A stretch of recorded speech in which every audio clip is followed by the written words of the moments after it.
ამ ეპიზოდში მოკლედ იმდენი საინტერესო ინფორმაცია გელოდებათ. ინფორმაცია არის მოწოდებული ბოტებზე და ეს არის მორიგი ჩანელინგის ეპიზოდი, სადაც ჩანელინგის მეშვეობით მაქვს მოძებული ინფორმაცია ბოტებთან დაკავშირებით, რომელიც ჩვენს გარშემო არიან, დედამიწაზე არიან და ამ ეპიზოდში მოკლედ არის სრულიად დაფარული ეს ინფორმაცია, თუ რისთვის არიან ისინი, რას ემსახურებიან, როგორ უნდა ამოვიცნოთ ისინი, თუმცა გამოგიწყდებით და ცოტა დამოღავებაც უნდა რომ ამოიცნოთ, ესე თავიდანვე შეიძლება არ გამოგივიდეთ, მაგრამ ყოველ შემთხვევაში ამისი ხერხები ნამდვილად არსებობს და ჩანელინგზე ესეც მაქვს მოყვეული თუ როგორ ამოიცნოთ ბოტები. ასევე არის სრული ინფორმაცია თუ რა დანიშნულება აქვთ მათ, რატო არიან ამდენი, რა რანგის ბოტები შეიძლება არსებობდნენ, როგორ უნდა მიხვდეთ თქვენ ხართ თუ არა ბოტი, ან თქვენი ახლობელი არის თუ არა ბოტი და ზოგადად რა არის ბოტის შინაარსი და რატომ არიან ისინი დედამიწაზე. ინფორმაცია ძალიან ისეთი რანგის არის, რომ ალბათ ბევრი ადამიანისთვის შეიძლება იყოს ძალიან მიუღებელი ან საშიში ან რაღაცნაირად რომ დაგაზანზარებს ისეთი ინფორმაცია, მაგრამ დაჩენელების დროსაც რა თქმა უნდა არის იმაზე საუბარი, რომ ამაში არაფერი საშიში არ არის, ეს ოდითგანვე დედამიწაზე ესე იყო და ასე არსებობდა და ამაში საშიში არაფერი არ არის.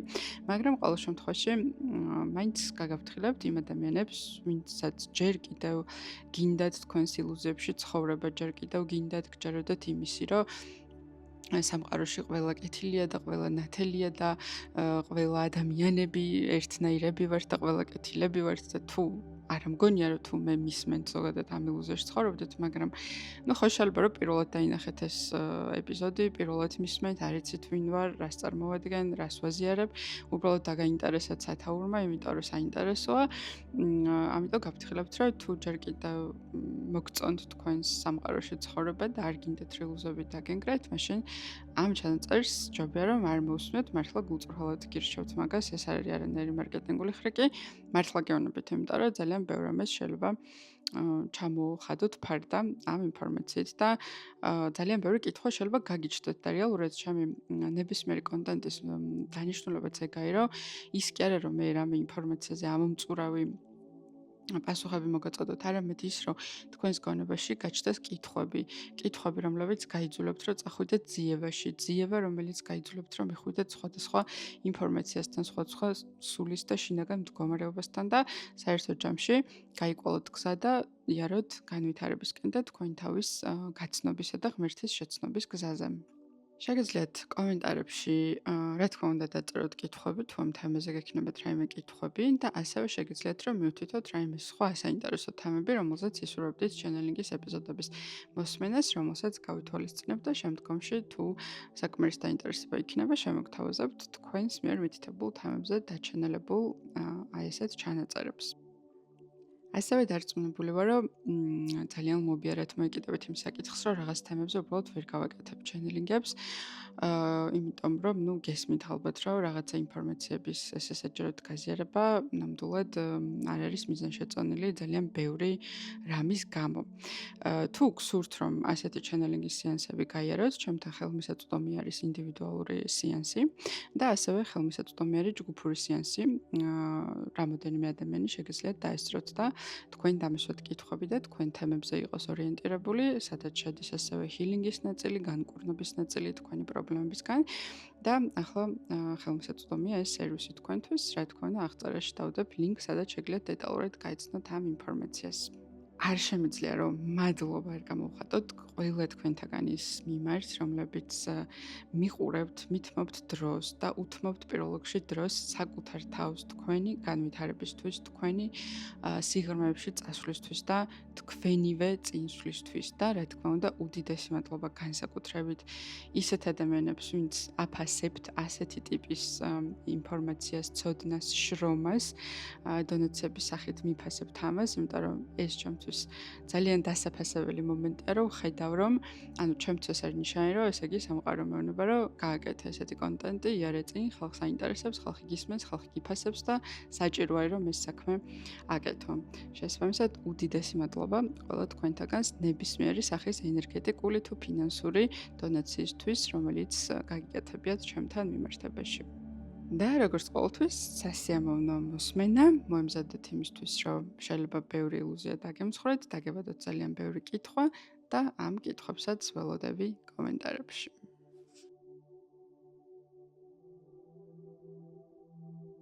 ბოტები. ვინ არიან ბოტები?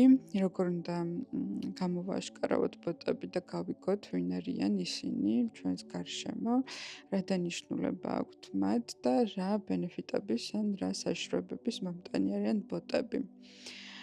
ბოტები არიან ეგრეთ წოდებული NPC-ები, როგორც მას უწოდებენ ხოლმე თამაშის სამყაროში.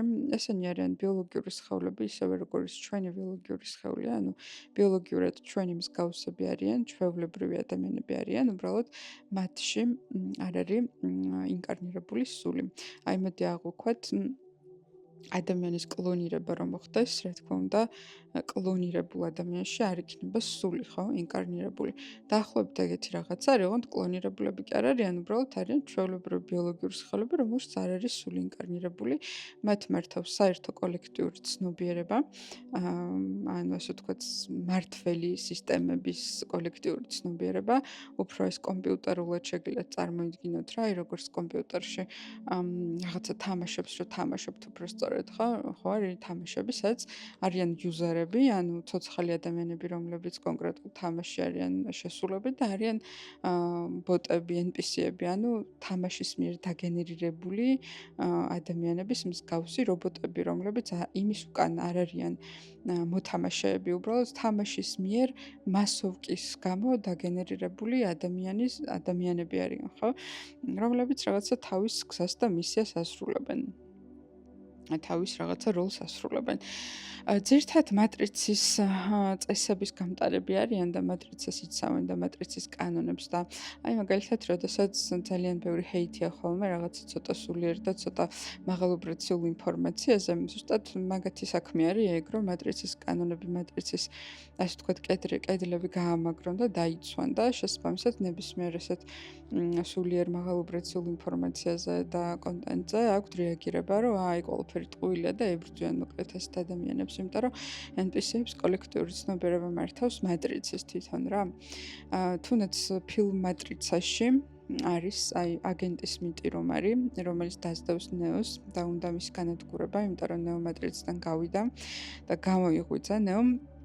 აი ზუსტად ეგეთი არსებები არიან და ძალიან კარგად არის ხოთშორის მატრიცაში გადაღებული აგენტის მიტის სახე ყველა ადამიანს რო შეუძლია რომ მიიღოს რა, ანუ რაღაც ეგრე არის გამოსახული, რომ სხვა ადამიანებში შეიძლება რომ ეს აგენტის მიტის ჩასახლდეს ხოლმე თუ სახე მიიღოს, არ ვიცი სწორად როგორ უნდა თქვა, მაგრამ ნუ ვისაც ნანახი გაქვს მიხვდებით ახლა რას გულისხმობ, ხო და ზუსტად ეგრე არიან, ანუ ერთი კოლექტიური ცნობიერება მართავს და მაგიტო არიან ხოლმე ყველა ერთ აზრზე და ყველა ერთნაირად მოაზროვნე და ასე შემდეგ, ასე შემდეგ. რაც შეეხება თვითონ NPC-ებს, NPC-ები არ არიან საშიშები იმ გაგებით, რომ არავის არ ებრძვიან, ეს რაღაც ცალკე კასტა არ არის და ცალკე რაღაცა დაჯგუფება კი არ არის, რომელიც ვინმეს ებრძვის, უბრალოდ მატრიცის მცველები არიან რა და მაგალითად ადამიანი რომ ამბობს, რომ რაღაცა ღმერთის ბჯერა და ღმერთი ერთიან, რაღაც სულიერ მაღალუბრაციულ ინფორმაციას ავრცელებს, NPC-ების რეაქცია ძირითადად არის, რომ ნუ კაი რა, რა სისულელეები ახლა და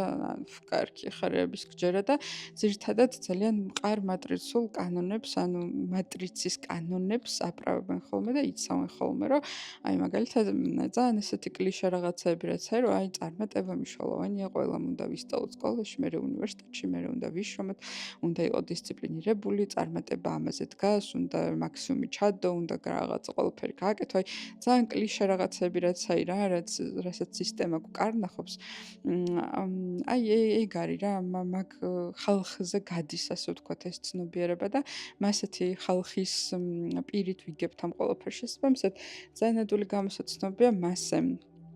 რომ მაგალითად თუ ძალიან სისტემური აზროვნება აქვს ადამიანს, ანუ მატრიცული სისტემური აზროვნება, რომ აი პირობითად ათეისტია, ან მარტო მეცნიერების რო ჯერა და მარტო რაღაცა ლოგიკის და მარტო ფილოსოფიის და დანარჩენი ყველაფერი რომ ისთვის მიუღებელია და ძალიან აი ყველანაირ სტანდარტში რო ჯდება და ცხოვრობს, ნუ დაახლოებით ესეთი ადამიანები არიან NPC-ები, თუმცა რა თქმა უნდა გამონაკლისები არიან, შეიძლება ინკარნირებულ სულსაც უნდოდეს ზუსტად ეგეთი გამოცდილების გავლა და სული იყოს, მაგრამ ძირითადად ხო რა საზოგადოებაში რაღაცა ცოტა კლიშე სტანდარტული ცხოვრების ადამიანები არიან NPC-ები. დიდად არაფერს ამბიცია არ აქვთ NPC-ებს, ანუ აი რაღაცა დიდად წარმატების და ცხოვრებაში რამის შეცვლის და ან განთავისუფლების და ან რაღაცის არაფრის ის არ აქვთ ხოლმე რა, დიდად სურვილი, ანუ მიყვებიან ცხოვრებას, რაღაც სტანდარტული კლიშეები აქვთ, რომ ნუ რაღაცა ცხოვრება ესეთია, უნდა ვიშრომოთ ესა ისა და მოკლედ რაღაც სტანდარტებში არიან. ყველაზე ადვილი მისახვედრი არის თვალებით, იმიტომ რომ თუ მაგას ისწავლით, ანუ NPC-ებს თვალების მიღმა არ არის შუქი და ინკარნირებული სულების თვალების მიღმა არის თითქოს შუქი, ანუ სული, ამიტომ არის ნათქვამი, რომ თვალების სული სარკეაო, იმიტომ რომ თვალებით ზუსტად შეიძლება მაგის დანახვა, იმის უკან დგას თუ არა სული, თუ კოლექტიური ცნობიერება დგას. ამას ცოტა ვარჯიში ჭირდება, მაგრამ შესაძლებელია მაგის დანახვა. თუ მზერას გააჩერებთ ადამიანზე და თვალებში ძალიან ჩახედავთ ესე ღრმად, ხო? ან იქედან დაინახავთ მანათობელ შუქს და ან სიცარიელე დაგხვდებათ და ან არეკლი, ანუ ასე შეგიძლიათ გარკვეთ თუ მაგას დაამუყამებთ. თვითონ NPC-ები სხვა კუთხით საშვები არ არიან, უბრალოდ მატრიცული აზროვნება აქვს და შესაბამისად ნებისმიერი ადამიანი, რომელიც იღვიძებს, ამიტომაც აი რომ გამოღვიძება ზოგადად რთული პროცესი ადამიანისთვის, იმიტომ რომ როცა ადამიანი წყობს გამოღვიძებას, მის გარშემო რა თქმა უნდა მილიონი NPC-ა, ხო? ძირითადად იმ ადამიანებისგან, ვინც ადამიანის გარშემო იმყოფება, უმრავლესობა არის NPC და რა თქმა უნდა NPC მატრიცის დამცველია და არც ერთი ადამიანის გამოღვიძება არ აწყობს და ამიტომაც აი რომ ადამიანი როცა იღვიძებს, უცებ იქ რაღაც ნათესავი დასცინებს, რომ კაი რა, ეხლა რა პირობითად ასტროლოგია მოგინდა, მერე ვიღაცა კაი ეხლა შენ ჭკვიანი ხარ და რა დროს ეხლა ტაროლოგთან სიარულია ან რა მედიტაცია დაგიწყია ხო არ გასულელდი და ანუ აი ეს ხმა არის კოლექტიური ხმა, ეს არ არიან ინდივიდები, ეს არის მატრიცის ხმა, რომელიც იცავს თავის საზღვრებს და უნდა რომ ნებისმიერი ადამიანი ისე თავის კვადრატში დატოვოს და არ მისცეს გამოღვიძების საშუალება, როგორც ფილ მატრიცაში არის პირდაპირ ნაჩვენები ხო, რომ ანუ ნეო როცა იღვიძებს მატრიციდან პირდაპირ მნიშვნელობით იღვიძებს ხო, გამოაერთებენ მატრიციდან და აგენტი სმიტის ასე ვთქვათ მიზანი არის რომ დააბრუნოს ისე ნეო და სხვა ყველა გამოღვიძებული ადამიანი ისევ მატრიცაში.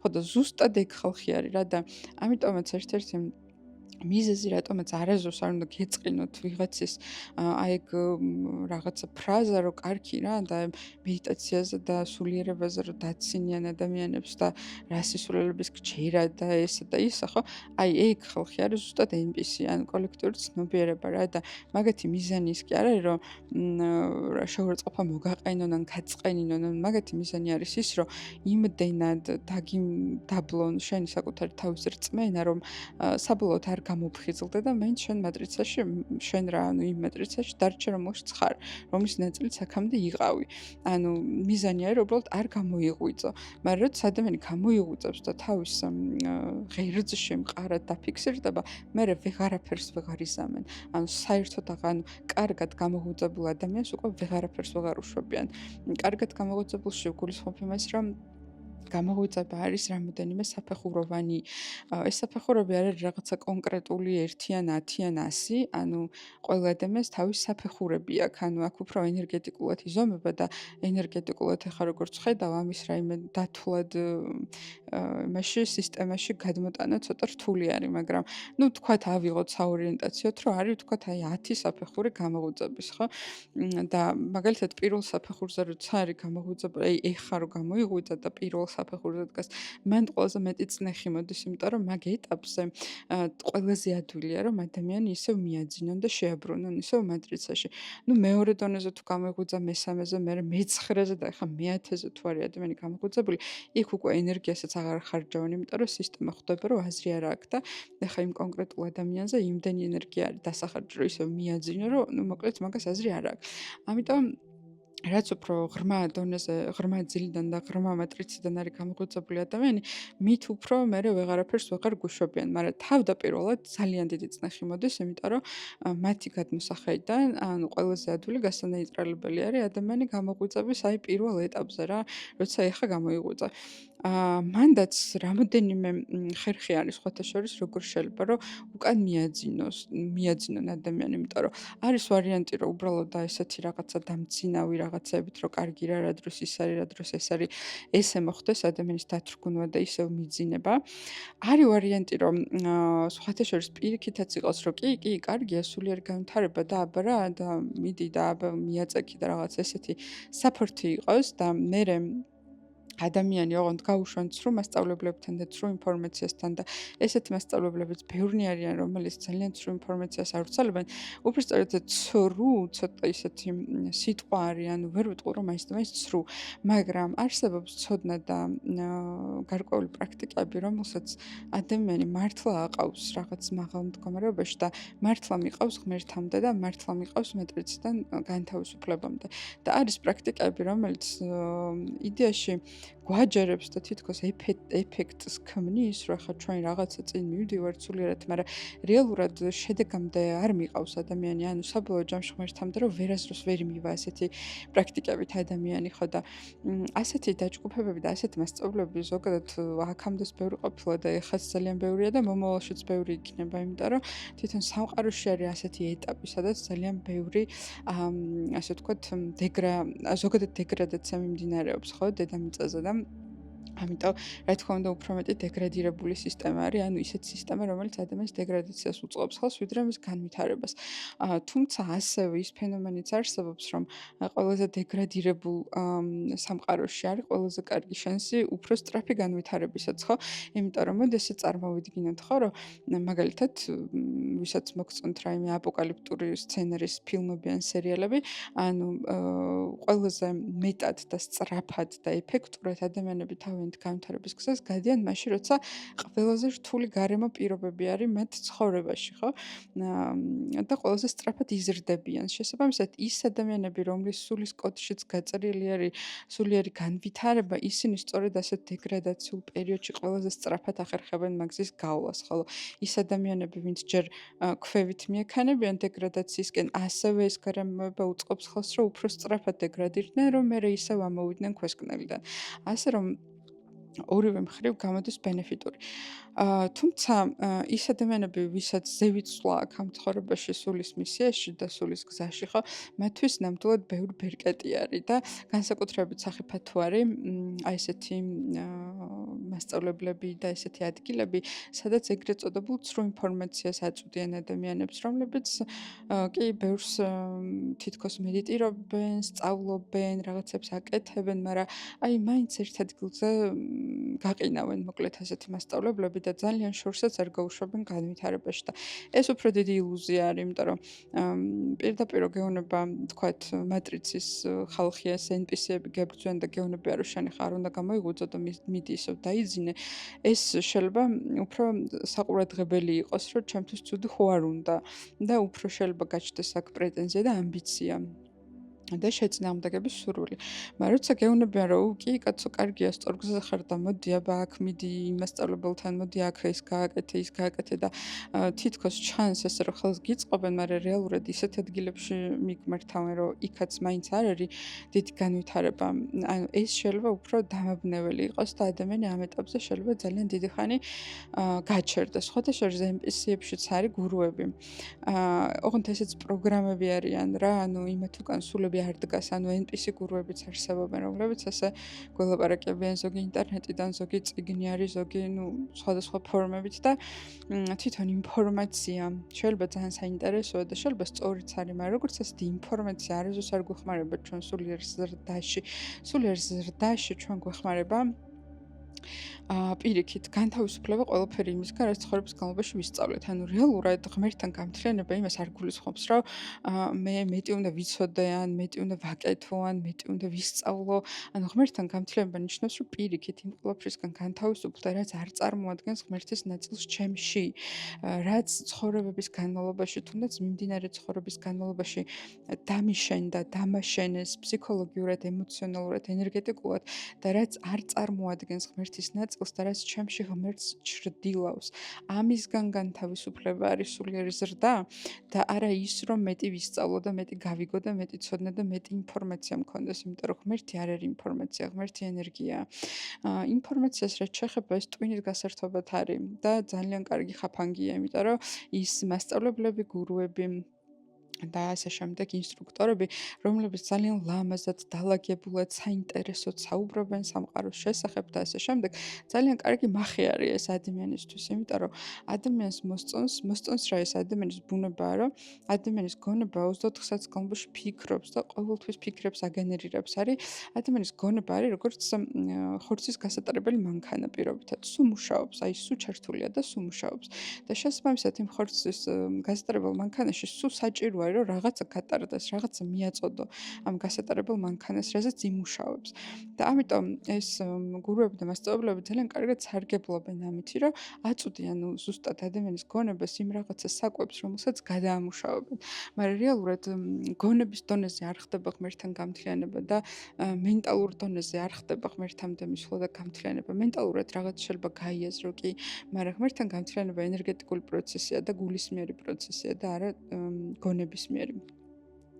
ამიტომ ხშირად აქ არის ხაფანგები და ბევრი NPC-ები ასევე არიან მასწავლებლები, რომლებშიც უბრალოდ ჩატვირთული არის ეს ცნობიერება და ხანდახან ბევრი მასწავლებელი და ბევრი ინსტრუქტორი ზუსტად ერთ და იგივეს იმეორებს ზედმიწევნით, ზუსტად იმიტომ რომ საერთო ცნობიერება არის და ინდივიდუალური ცნობიერება იმ ადამიანში არ არის, იმ ფიზიკური, ბიოლოგიური სხეულის მიღმა ინდივიდუალური სული არ არის ინკარნირებული და ამიტომაც ხდება ასე.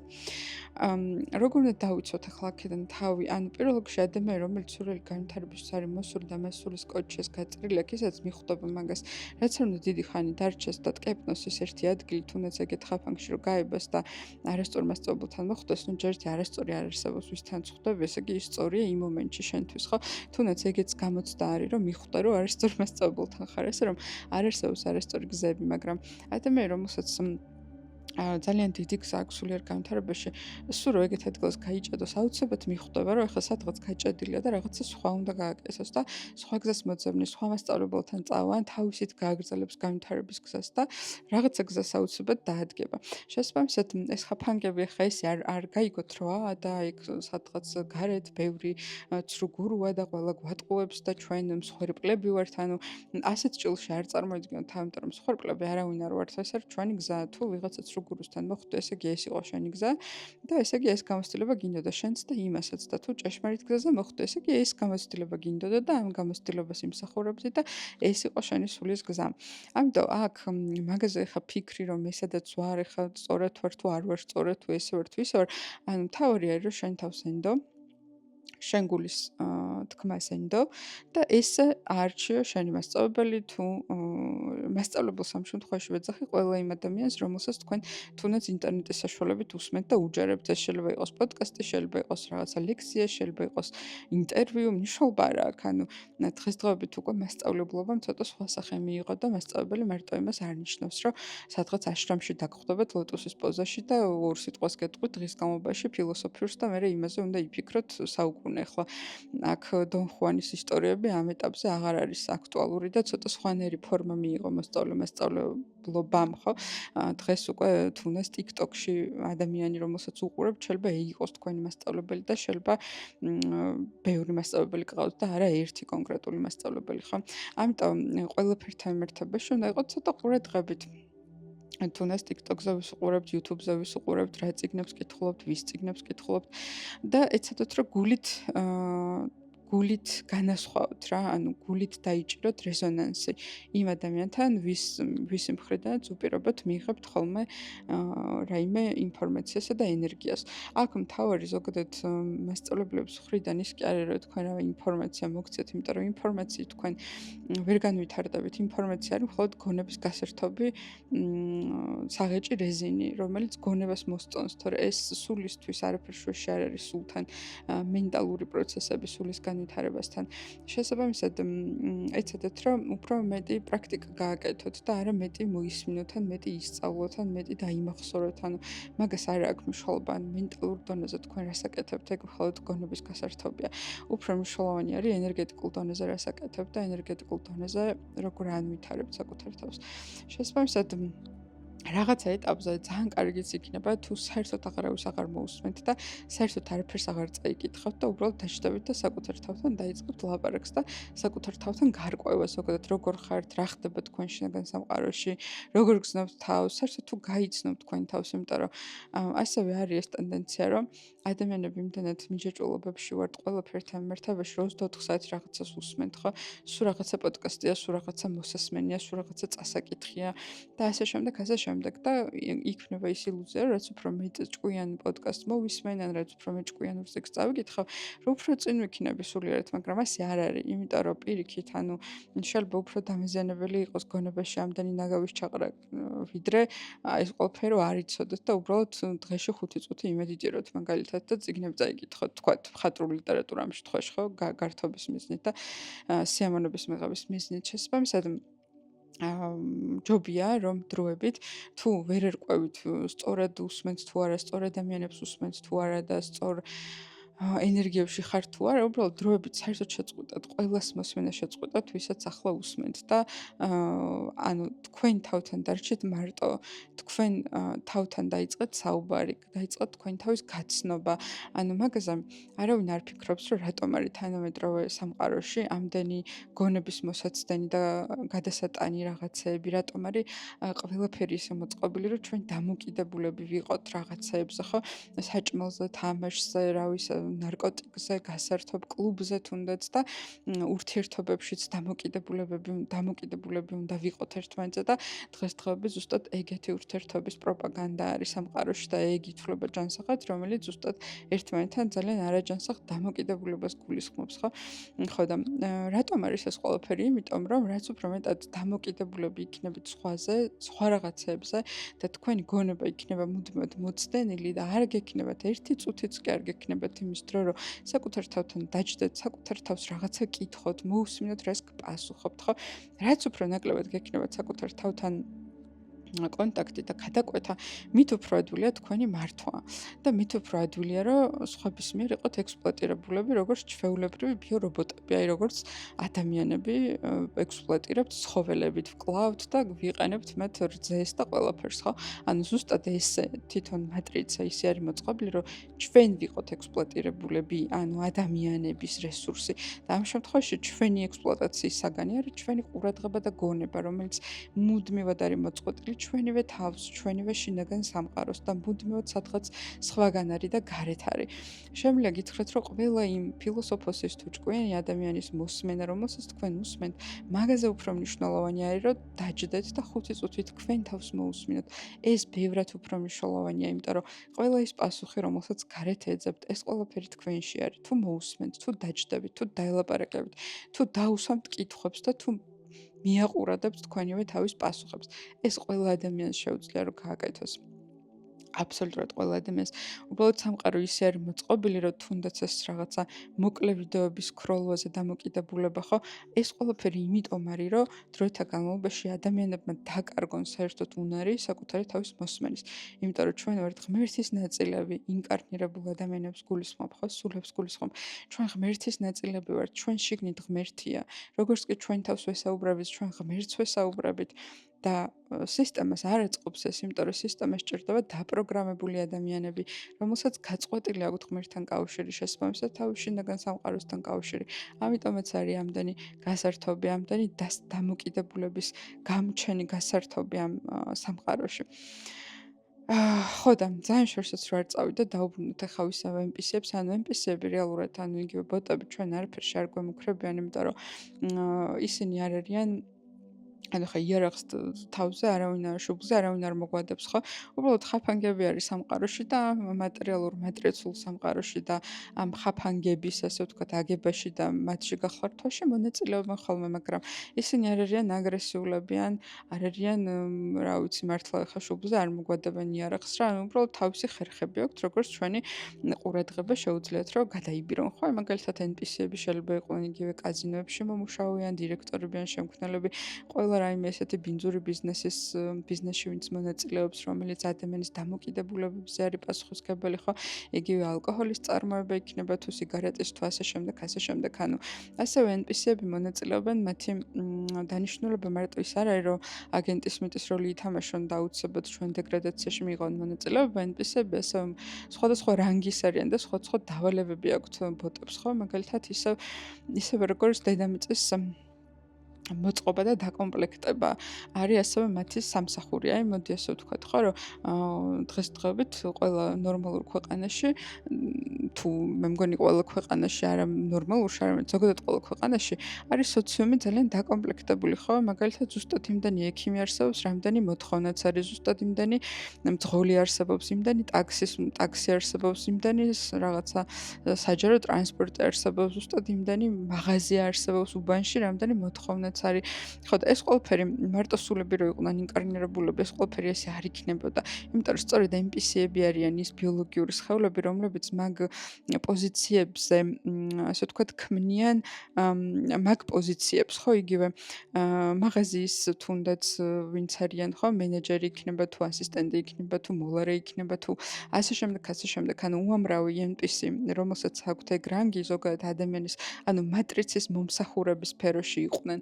სწორედ ბოტებისგან არის ეს ხალხი უბრალოდ ეს სფეროებით დაკომპლექტებული და ეს ხო შემთხვევით არ არის რომ ანუ ჩვენ შევდივართ მაღაზიაში და სულოდაგულო რასაც გვინდა ხელს ვადებთ და სახში მიგვაქვს მაგრამ იმის უკან არის ვიღაცა მომარაგებელი არის ვიღაცა მწარმოებელი არის ვიღაცა ჩამომტანი დისტრიბუტორი გამყიდველი აღმრიცხველი ბუღალტერი ასე შემდეგ ხო და ამ ყველაფერს მარტო ინკარნირებული სულები არ ეყოფოდა და მით უმეტეს ინკარნირებული სულების ინტერესი სულ არ არის ასეთ სფეროებში ყოფნა იმიტომ რომ ინკარნირებულ სულებს აინტერესებთ განვითარება და სულიერება და მათი საქმე არ არის მაინც და მაინც ასეთი პოზიციებზე რო იყვნენ და იყვნენ დაკომპლექტებული და ზოგადად თვითონ მომსახურების სფეროში მყოფ NPC-ებს თვითონაც არ აქვთ განვითარების სურვილი და არასდროს არ უჩნდებათ ის ამბიცია რომ რაიმე სხვა გააკეთონ. ანუ კი რაღაცა ადგილობრივად შეიძლება იყოს რომ მაგალითად ჯერ ადამიანი იყოს გამყიდველი ან მოლარე და მერე მოუნდეს რომ მენეჯერი გახდეს იგივე თქვათ ქსელის მაგრამ სულ ეგ არის ანუ იმის იქით რაღაცა სულიერი ზრდის განვითარების ცხოვრების მასშტაბირების სურვილი ასეთ ადამიანებს არ აქვთ და ზუსტად ეს არის ბოტის დამახასიათებელი რომ ბოტი კონკრეტულ რაღაცა დავალებაზე არის დაპროგრამებული და ამ შემთხვევაში მომსახურების სფეროში არსებული ბოტები პროგრამებულები არიან იმაზე რომ მომსახურებაში იყვნენ და ხალხს მომსახურონ ამიტომ ისინი ისე არიან დაპროგრამებული რომ მეტი ამბიცია არ ქონდეთ რომ მუდმივად მაგ პოზიციებზე იყვნენ ხო შესაბამისად ყოველთვის ჩვენთვის საზიანოები არ არიან ბოტები ანუ უბრალოდ ბოტი არის მატრიცის ასე ვთქვათ დამაკომპლექტებელი ბიოლოგიური სხეულები, რომელსაც მართავს კოლექტიური ცნობიერება. აი მოდი შეგვიძლია წარმოვიდგინოთ, როგორც მაგალითად აი თქვათ ფრინველებში, ცხოველებში, მწერებში არის ეგეთი ფენომენი, ხო? აი მაგალითად იგივე ფუტკრები ავიღოთ, ან ფუტკრებს კოლექტიური ცნობიერება აქვს და კოლექტიურად იციანება, ესე ინდივიდუალურად ხო არ ცხოვრობენ ფუტკრები და კოლექტიურად ერთი და იგივე საქმეს ემსახურებიან, შეთანხმებულად მუშაობენ და ასე ვთქვათ, ცხოვრობენ, ხო? ასევე ჩიტები წარმოვიდგინოთ, ცაზე როცა გადაფრინდებიან ესე გუნდურად, ერთმანეთთან ძალიან სინქრონულად რო არიან შეთანხმებულები როგორ უნდა იფრინონ, ანუ მათ მართავს კოლექტიური ცნობიერება და არა ინდივიდუალური. და სწორედ ესეთი კოლექტიური ცნობიერება მართავს ბოტებსაც, რომლებიც უბრალოდ აკომპლექტებენ მატერიალურ სამყაროს, ანუ მატრიცას. აი ამ მყარ მატრიცას, რომელშიც ჩვენ ვიმყოფებით. შესაბამისად ეს ხალხი არ არის ჩვენთვის ნამდვილად საზიანო და რახან ჩვენი სულის არჩევანი იყო მატერიაში ინკარნაცია და აქ რაღაცა გამოცდილების გავლა, გინდა სულიერი გზა გქონდეს ადამიანს და გინდა არ გქონდეს, ამას მშობ არა აქ, ანუ მატერიაში ინკარნირდი, აქ ხარ, ესე იგი აქ რაღაცა გამოცდილება გაინტერესებდა, ხოლო ეს მატერიალური სამყარო ისე არის დაკომპლექტებული, რომ უამრავი ბოტები არიან აქ, იმიტომ რომ მომსახურებას ესე ჭირდება და ზოგადად მატრიცის არსებობას ესე ჭირდება. სხვათა შორის ასევე ბოტების დაპროგრამება ძალიან ადვილი არის კოლექტიურად, გამომდინარე იქიდან, რომ კოლექტიური ცნობიერება მათში და აი მაგალითად, როდესაც რაღაცა მნიშვნელოვანი რაღაცები ხდება, როდესაც აი თუნდაც ახლა არ მინდა ვინმესთვის ძალიან ესეთ თემებს შევეხო, რომ გამაღიზიანებელი აღმოჩნდეს, მაგრამ მოდი მაგალითისთვის ავიღოთ თუნდაც ეს აცრების საკითხი, ხო? როდესაც პანდემიის დროს შემოვიდა ეს აცრები და უამრავი ადამიანი იყო ამის წინააღმდეგი. თუმცა ამ შემთხვევაში ძირითადად NPC-ების, ანუ იგივე ბოტების პოზიცია, ანუ ერთიანად გაეშვა მათ ცნობიერებაში, რომ ეხლა ჩვენ უნდა დავიცვათ მატრიცა, იმიტომ რომ მატრიცის ინტერესში შედის, რომ ყველა ავიცრათ და ამიტომ ბოტებში ჩაეშვა ეგ ცნობიერება, რომ ეხლა განგაში ატყდეს იმის შესახებ, რომ საჭირო აცრის გაკეთება და გავაკეთოთ ამის პროპაგანდა. შესაბამისად კოლექტიურად ესე იღილებს, რომ თითი დაეჭირა და ყველა ბოტის ცნობიერებაში რომ ეგ პროგრამა გაეშვეს, რომ ეხლა ჩვენ უეჭველი უნდა ავიცრათ და ყველა ჩვენს გარშემო დავაძლოთ აცრა. აი სწორედ ესეთი ესე შეიძლება სისტემამ გამოიყენოს ბოტები კონკრეტულ სიტუაციაში სისტემისთვის სასარგებლო ინფორმაციის გასავრცელებლად. ასევე ესე ინდივიდუალურადაც შეიძლება, რომ აი მაგალითად სამყაროში რაღაც საქმე არის გასაკეთებელი და რა ვიცი, აი ეგეთი ისტორიებიც გექნებათ გაგონილი, რომ აი უბრალოდ რა ჩვეულებრივი ცხოვრებით ცხოვრობდა ადამიანი, იყო რაღაცა წესიერი, სტანდარტული ცხოვრების მქონე, არაფერი განსაკუთრებული და ერთ დღესაც ადგა და ვიღაცას ყელი გამოიჭრა მაგალითად, ხო, როცა ვიღაცა უცხო ადამიანს, ანუ არაფერი წინაპირობა რო არ იყო ამისი, ხო? ეგეც ესეთი ლოკალური ამბავი არის, რომ ნუ სისტემას ესე აწყობდა, რომ ვიღაცა ცოტა გამოღვიძებული მოეშორებინა, ან რამე გეთმა მხდარიყო, ეხლა არ წარმოიდგინოთ, რომ ყველა გამოღვიძებულს ესელოდება, ეგრე არ არის.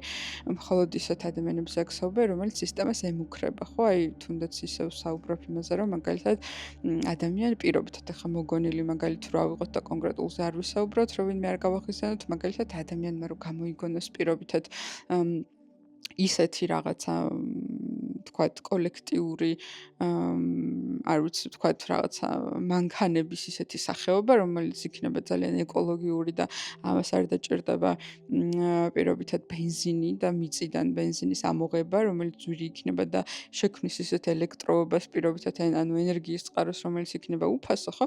ეს რა თქმა უნდა მატრიცას არ აწყობს და ასეთ ადამიანებს ადვილად გააქრობენ და შესაბამისად და ესეთი რაღაცეებისთვის შეიძლება გამოიყენონ კონკრეტული პირები, ანუ ამ ბოტებიდან რომელიმე კონკრეტული პირი, რომელშიც უბრალოდ დილით გაიღვიძა ბოტმა, გონებაში ესე აქვს შაბეჭდილი, რომ ეხა უნდა წავიდეს და ვიღაცა ადამიანი უნდა მოკლას და ნუ ესე დაპროგრამდა რა. მაგრამ ეს ყველაფერი ეხა ძალიან ესე არ მინდა გაიგოთ საშიშად, იმიტომ რომ აქაც ცალსახად არ არის არაფერი რა. ის ადამიანიც, ვინც შეიძლება ერთ შეხედვით ჩანდეს მსხვერპლი, რომელსაც პირობითად ესე ყელი გამოჭრეს, ის თუ იყოს სული ინკარნირებული, ესე იგი მას ზუსტად ესეთი გამოცდილება აინტერესებდა და ზუსტად ამისთვის იყო დედამიწაზე ჩამოსული. შესაბამისად, საერთო ჯამში რომ ვთქვათ, თვითონ ბოტები არ არიან მაინც და მაინც საშიშები. ისინი უბრალოდ იცავენ მატრიცის კანონებს და იცავენ ზოგადად მატრიცის მთლიანობას. მათ არ აწყობთ მატრიციდან გამოღვიძებული ადამიანები და ყველაფერს აკეთებენ, რომ ნაკლები ადამიანი გამოფხიზლდეს და გავიდეს მატრიციდან.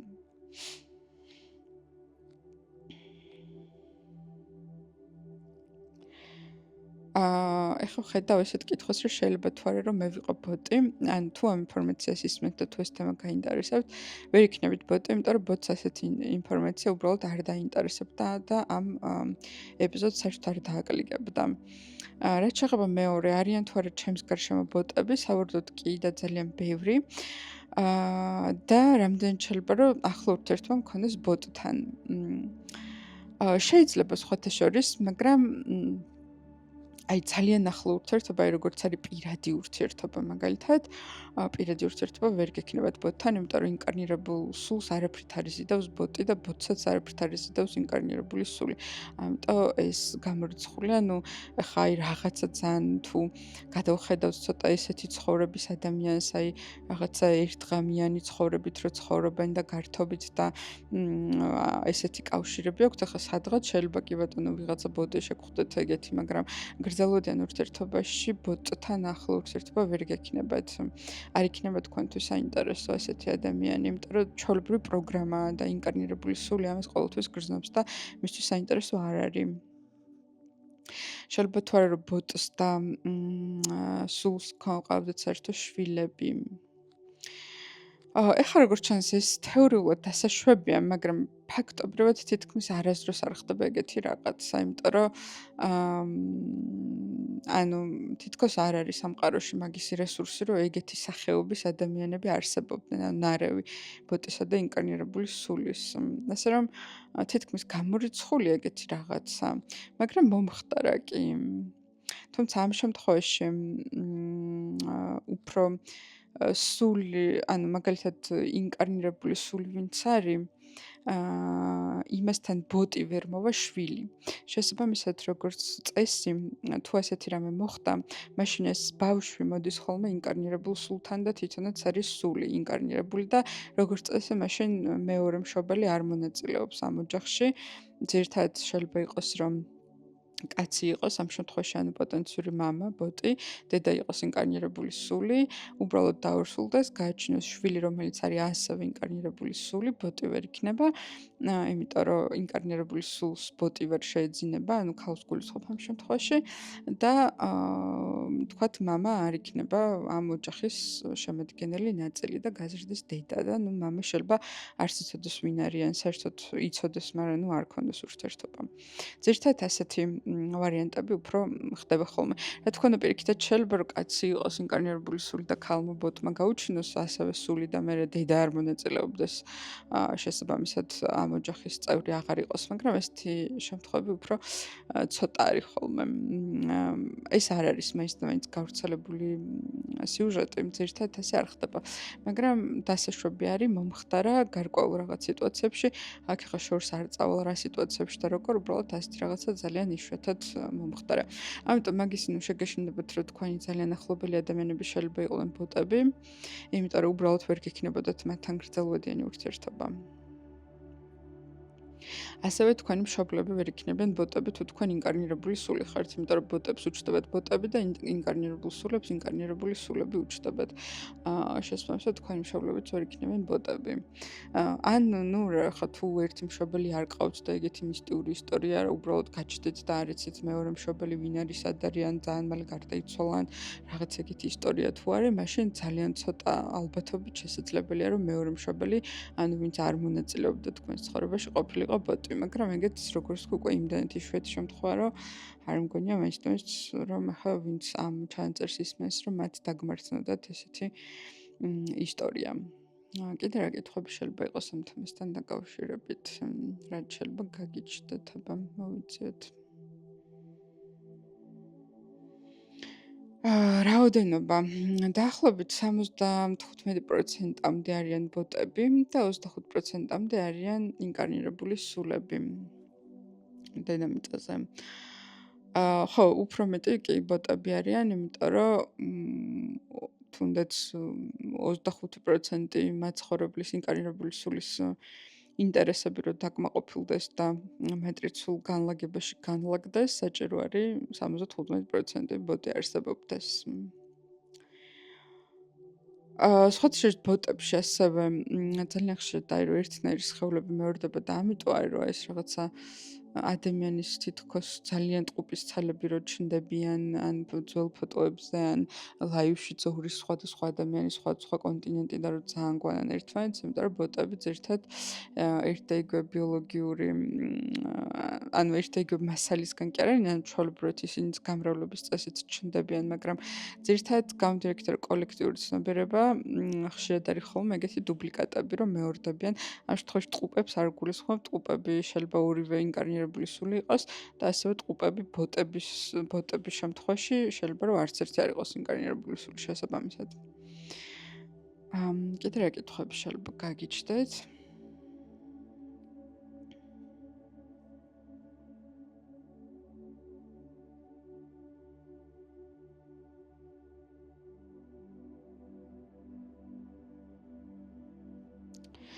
არა, მარტო დაბალ პოზიციებზე არ არიან ბოტები, მარტო თქვათ სუპერმარკეტის და სხვადასხვა ბიზნესების მომსახურე პერსონალში არ არიან ბოტები, მაღალჩინოსანი ადამიანები შეიძლება იყვნენ ბოტები.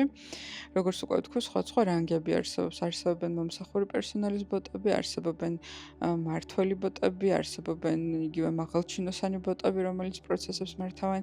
ანუ იერარქია მაგათშიც არის. ოღონდ ეს იერარქია ამ შემთხვევაში იმითი კი არ განპირობებული იმითი არ არის, რომ მაგალითად მაღალჩინოსან ბოტს ცხოვრებაში რაღაცა მაღალი მიზნები ქონდა და ამიტომაც მიაღწია მე იმ მაღალჩინოსნობას, ხო? თუნდაც რა ვიცი, რა პოზიციას არ უნდა იყოს.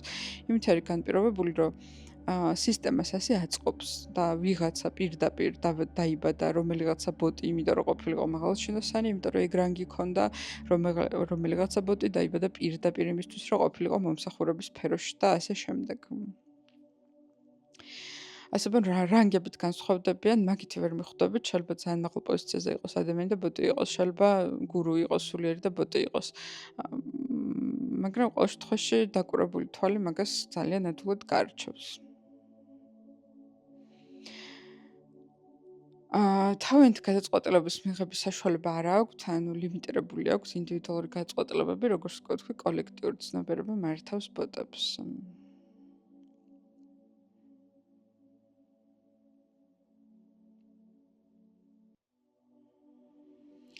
ამ თემაში კიდევ ერთხელ აღვნიშნავ, რომ შეიძლება ბევრი ადამიანისთვის ცოტა შემზარავი იყოს ეს ინფორმაცია და ამაში არაფერი არ არის საშიში, იმიტომ რომ თითქოს ეს არის დაკომპლექტებული ყოველ შემთხვევაში ეს მატერიალური სამყარო, ესაც პლანეტა დედამიწა ქვია და ამ რეალობაში იბადებოდნენ ჩვენი წინაპრები და ძალიან ჩვეულებრივი გარემო არის. აი, მოდი წარმოვიდგინეთ, სასტუმროში რომ მიდიხართ სადღაც, თქვათ, მალდივებზე დასასვენებლად ყველაზე ფეშენებელურ ადგილას.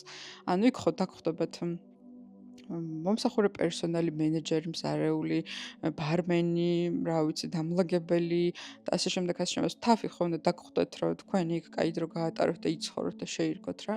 და ზუსტად ეგეთი რაღაცა არის ეს ბოტები, ანუ თაფი არის, ხო? მატრიცის თაფი არის რა, რომელიც თქვენ აქ სულიერ გზას და გამოცდილებისთვის საჭირო არის, რომ თაფი არსებობდეს. რომ ეს გამოცდილება გავიაროთ და ეს თაფი ახლა ზოგი მენეჯერია, ზოგი მართლა გამყიდველია, ზოგი, რა ვიცი, მაგალითად სტილისტია და ასე შემდეგ, ასე შემდეგ. ანუ რას თაფიც არის დედამიწისთვის საჭირო იმისთვის, რომ ინკარნირებულმა სულებმა თავიანთი გამოცდილება გაიარონ. ერთი მხრივ კი გვიშლიან და არ უნდათ რომ ჩვენ გავიდეთ მატრიციდან და გამოვიღვიძოთ, მაგრამ ამ მატრიცულ თამაშიც ხო სული მაგიტო მოდის, რომ აბა თუ გაახსენდება ახლა სული როა და თუ აი ყველაფერი დაიუწყოს რომ ის ღმერთის ნაწილი, აბა თუ შეძლებს ამ ტურის გალოს და ამ თამაშის თამაშს, ანუ სულისთვისაც ხო ეს გამოცდილება არის საინტერესო. ასე რომ მასე არ გავიგოთ, რომ ბოტები მაინც და მაინც ძალიან ცუდი რაღაც ადამიანები არიან. რა თქმა უნდა, ხა ფილმ მატრიცაში ცოტა რა თქმა უნდა მტრად არიან გამოყვანილები და ანტაგონისტები არიან და ვილანები, მაგრამ ყველა კარგ ისტორიას ჭირდება ვილანი, ისევე როგორც სულიერი განვითარების მქონე ადამიანს, რომელიც მოდის მატერიალურ სამყაროში რაღაც ეტაპზე ჭირდება ვილანი, რომელთანაც ექნება ხახუნის ძალა და წინაღობის ძალა, რომ ის უფრო ადვილად რა უფრო ხარისხიანად და უფრო მეტი, ასე ვთქვათ, ტრიგერით განვითარდეს, იმიტომ რომ განვითარებასაც ხო ტრიგერი ჭირდება, ეს არ არის ჩამოხვედი მატერიალურ მატრიცაში და ეხლა მოდი სულიერად განვითარდე, ანუ რაღაცა უნდა დაგატრიგეროს, რომ განვითარდე, ხო, ტრიგერი ყველაფერს ჭირდება, აბსოლუტურად ყველაფერს ჭირდება. ხო, დაითუნაც ერთი ძალიან კარგი ისტორია არის, როდესაც აღწერილი არის, როგორ შექმნა ვიშნუმ სამყარო, უფრო სწორედ, ვედებში არის სამი ძირითადი ღმერთი, ხო, ანუ ვიშნუ, ბრაჰმა და შივა და ამ შემთხვევაში ვიშნუ ითვლება როგორც პირველსაწყისი ღმერთი, ბრაჰმა არის არქიტექტორი ღმერთი, რომელმაც უკვე სამყარო არქიტექტორა დააპროექტა და შივა უკვე განკარგველი ხო მატერიალური სამყაროს თამაშების ხო და როდესაც ვიშნუ ასწავლიდა ბრაჰმას მატერიალური სამყაროს შექმნას, ანუ არქიტექტორს ასწავლიდა, ბრაჰმა მოდუნდა და მას ჩაეძინა. ესეთი ისტორია არის და იმის მაგერად რომ ვიშნუს ის გაეღვიძებინა და გაეგრძელებინა მისთვის სწავლის და ცოდნის გადაცემა, ვიშნუმ შექმნა დემონი, რომელმაც პირდაპირ დაუწყო ბრძოლა ბრაჰმას და ესე გამოაღვიძა. და შესაბამისად ამ ბრძოლაში ბრაჰმამ ისე კარგად გამოიღვიძა, რომ შემდეგ სამყაროს შექმნას ისწავლა. ხო, ანუ თითო სამყაროს შექმნის ისტორიაშიც კიდევს ასეთი ისტორია, რომ სამყაროს არქიტექტორს ჩაეძინა და დემონის არსებობამ და მასთან ბრძოლამ და მისი ზოგადად არსებობის იდეამ, რომ აი ვიღაცა იქ მტერი ვილენი ყავდა, ამან დაატრიგერა იმისთვის, რომ თავის საქმე საუკეთესოდ გაეკეთებინა. შესაბამისად ეს ამ მატერიალური სამყაროს წესებში დევს და ესე არ გავიგოთ ცალსახად, რომ ეს ბოტები და აგენტის მიტები ხელს გუშლიან განვითარებაში კი? ამ მაგ ცნობიერებიდან თუ შევხედავთ, რაღაცა სხვა ცნობიერებიდან თუ შევხედავთ, უფრო მატერიალური ცნობიერებიდან გვიშლიან ხელს. მაგრამ მეორე მხრივ გვატრიგერებენ, რომ განვითარდეთ და თუ ადამიანს სულის კოდში აქვს, რომ უნდა განვითარდეს და ეგ არის მისი სულის გზა და გამოცდილება, მაშინ აუცილებლად განვითარდება და მოუგებს ამ ვილანს და გადალახავს მაგ სირთულეებს და აუცილებლად გამოიღვიძებს. ასე რომ მასე არ გავიგოთ, რომ ისინი ჩვენი მტრები არიან. იმ ცნობიერებაში, სადაც ადამიანი არის მსხვერპლი და თავდაპირველად როცა ადამიანი იწყებს გამოღვიძებას, მაშინ როგორც ყოველთვის მსხვერპლის როლში ექცევა, რომ აი მე კარგი ვარ, მე ყველაფერს ვაკეთებ, მე ამდენ რამეს ვუსმენ, ამდენ რამეს ვკითხულობ, აი მედიტირებ, ამაშვები, იმაშვები და აი მე ხელს მიშლიან ჩემი ნათესავები და მეუნებიან, რომ მე არაფრით არ ვღირვარ, რა დროს მედიტაციაა და ვერავისთან საერთონდეს ვეღარ გამოვნახავ და ყველა მე დამცინის და ყველა ჩემ წინააღმდეგ არის. ნუ ამ მსხვერპლის როლში, სანამ მაგ ეტაპზე არის ადამიანი და მსხვერპლის როლში, ამას შეთქონდა ეს ბოტები მისი მტრები გამოდიან, ხო? მაგრამ თუ ადამიანი უკვე იმ ცნობიერებაში მივიდა, როდესაც მთელი ეს მატერიალური და არამატერიალური თამაშები შეიცნო და ჭეშმარიტ ღმერთი იპოვა, იქ უკვე ანტაგონისტი აღარ არსებობს, მტერი აღარ არსებობს. თვითონ არის ეს ყველაფერი, ხო? თუნდაც იგივე ვიშნუ, რომელიც ბრაჰმას ასწავლიდა სამყაროს შექმნას, ბრაჰმაც მისივე ენერგიის ნაწილია, ხო? ვიშნუს ენერგიის ნაწილია. ასევე ის მტერიც, რომელიც დემონი, რომელიც ბრაჰმას შეუქმნა გამოღვიძებისთვის, ისიც მისი ენერგიის ნაწილია. საერთო ჯამში ყველაფერი, რაც ამ სამყაროში ხდება, ჩვენივე ენერგიის ნაწილია და საერთო ჯამში ყველაფერი არის ღმერთის თამაშები, ხო? ასე რომ თუ გააჩნია რა ცნობიერებიდან შევხედავთ, რაღაცა კუთხიდან ვიღაცა მტერია, მაგრამ ყველა კარგი ისტორია სჭირდება ანტაგონისტი, ხო? არავინ არ უყურებს ფილმს, სადაც არ არსებობს მტერი, არ არსებობს დაძაბულობა. არავინ არ უყურებს ფილმს, სადაც უბრალოდ ხალხი ბედნიერია მთელი ფილმის განმავლობაში და არაფერი განსაკუთრებული არ ხდება. ასევე პერსონაჟის განვითარება სჭირდება რაღაცა წინაღობა, სჭირდება რაღაცა თავგადასავალი და ისტორია, რომელიც გმირმა უნდა გაიაროს. შესაბამისად, რაღაცა ეტაპზე, სანამ ადამიანი მსხვერპლში აღიქვამს თავის თავს, მსხვერპლის ცნობიერებაში, რა თქმა უნდა, ვიღაცები არიან მისი მტრები.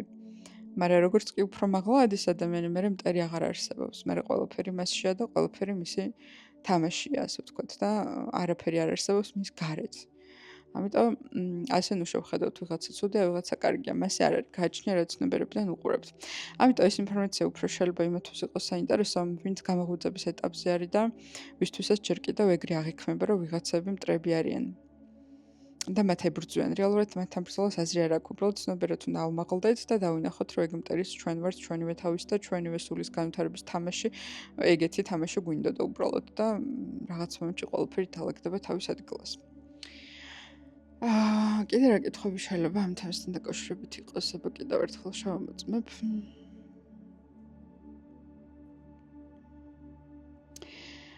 მადლობა დიდი, თქვენ გულებში ვხედავ მადლიერებას.